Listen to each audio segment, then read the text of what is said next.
Oh, hey there. Doing a little more work beautifying the cabin and our stuff. And fresh coat of paint on this outdoor furniture so it matches the green and stuff. I got to thinking about something that I saw this morning that came up in my news feed, and part of it is really disturbing. Well, it is really disturbing. It's not just part of it. It's just a really disturbing thing. And I've often said that nothing surprises me anymore.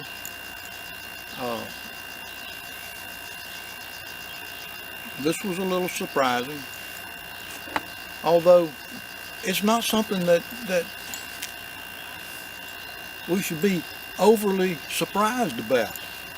And you know, we're talking about human fertilizer, and we're not talking about human manure. Those of you that have followed the Back to the Land movement and that sort of thing, back in the 60s when they started composting human manure and using it as fertilizer. Now, this isn't what we're talking about. We're talking about composting human bodies, not somewhere on the other side of the world, but we're talking about composting human bodies right here in the United States. In the state of Washington, about 7 days ago, it became legal to compost human bodies. Now, you don't take my word for it, Google it. Do a little Google search. It's in the Seattle, I believe it's the Seattle Times. It came out in the Seattle newspaper, and there's other information online about it. It's startling what's going on in this country, and maybe that's the better word than surprising, because when any culture throws God out, locks God out, and goes about living life according to their every whim and ungodly notion, things like this are bound to happen. Now, one of the things that I really appreciate about the Catholic Church is the stance that the Church has always had and will continue to have regarding the dignity of and respect for the human body. And we're not only talking about from conception to death, but even after death.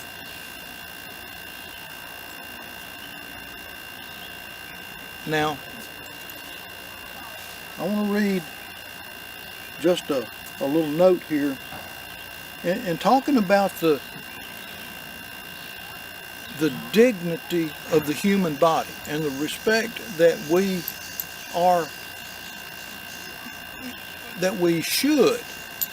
we're obligated as the created beings that God has made us. We're obligated to respect the human body. And one of the things that the Catechism of the Catholic Church spends quite a few words on is talking about respect for the human body. And if you don't have a copy of the Catechism of the Catholic Church, get one. And especially if you're a Catholic, you need to know what the Church teaches. And even if you're not a Catholic, order one of these. Go online. You don't have to spend the money for a new one. Order a used one and read it. There's some good stuff in here that applies to all of us as Christians, how we as Christians really ought to think and live our lives, apart from whether we're Catholics or Protestants. Now, you know, the Catechism talks about a lot of things regarding the dignity of the human body. And it comes under, you know, in dealing with the dignity of the human body, it comes under this Article 5 regarding the 5th commandment, where the 5th commandment says, you shall not kill. And it goes on from there to flesh out this idea of respect for the human body. It talks about respect for human life in general. It talks about legitimate defense, how we are justified to use force to legitimately defend ourselves and our loved ones. It talks about intentional homicide and the difference between using legitimate force and then this idea of just going out and killing somebody. There's a huge world of difference. It talks about abortion. And I'm going to read this. It's talking about the respect for human dignity. You know, since the first century, in number 2271, since the first century, the Church has affirmed the moral evil of every procured abortion. And it goes on to support that statement with a lot of documentation from the first century and elsewhere. It talks about euthanasia and why euthanasia, killing off the old people or the sick people or the suffering people, is wrong. It talks about suicide. It talks about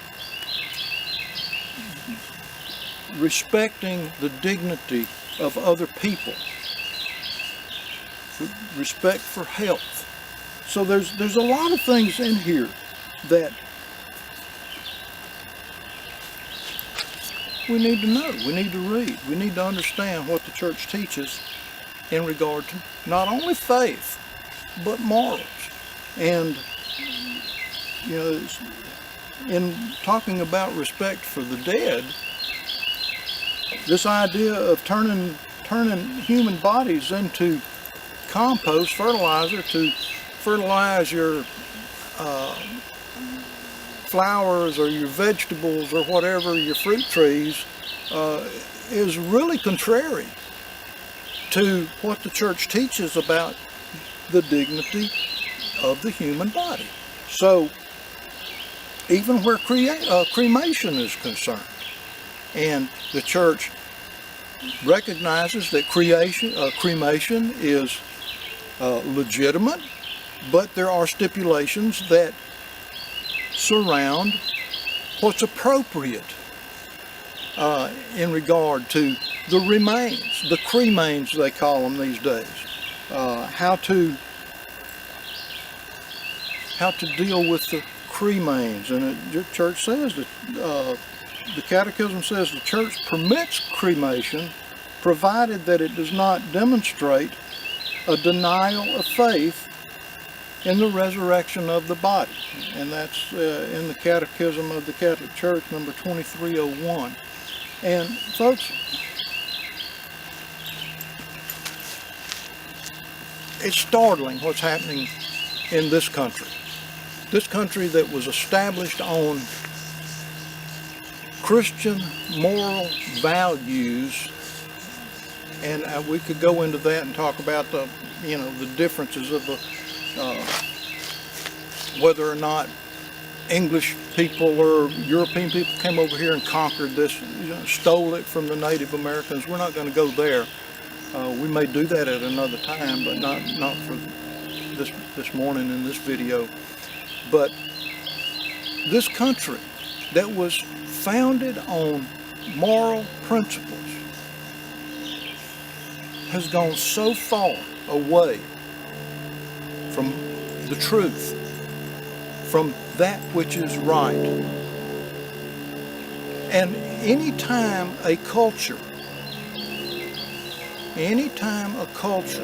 loses sight of the biblical reality that human beings are, at the moment of conception, endued with a soul, this eternal part of this physical body. When cultures lose sight of that, anything goes. And that's what's happening here in this country in this time in which we're living today. And I don't fear for me. I don't fear for me and Shirley. We're already at that age point where it's not such a big, personally to us, the ramifications aren't that significant. But I think about our children, and I think about our grandchildren, and what if they're going to embrace the Christian faith, what they will have to endure in order to live it out and persevere in it. I think about a little compound word in the Aramaic, Maranatha. More and more I think of that word, Maranatha. Come, Lord Jesus. Surely the end must be in sight. It must be getting closer, and it is getting closer every day. Maranatha. Come, Lord.